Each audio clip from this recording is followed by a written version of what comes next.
ណាមកណៃហ្នឹងបាត់មកយូរនេះដូចមិនដែលឃើញសោះអាម៉េចហើយជីវិត2025នេះ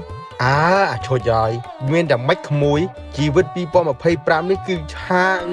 បាត់មិនបាច់និយាយតែម្ដងក្មួយ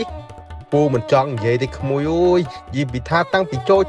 2025មកធ្វើអីក៏ចេះតែផុតចាប់អីក៏ចេះតែលបូតពិបាកដល់កយឥឡូវរត់តែកង់ជីមិនមានផងនេះដើរត្រុកហ្នឹងអាយ៉ាខ្ញុំស្មានតែខ្ញុំ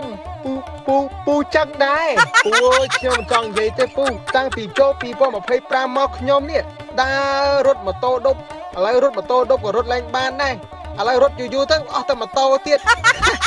មិនដឹងជិះយ៉ាងម៉េចទេខ្ញុំឥឡូវខ្ញុំកំពុងតែឈឺក្បាល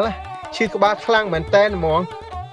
ហើយចុះអាក្មួយឯងវាឈឺក្បាលនឹងរឿងអីដែរអាក្មួយមើលជួយប្រាប់ពូតិចមើលវាគ្មានតែឈឺក្បាលរឿងស្អីពូ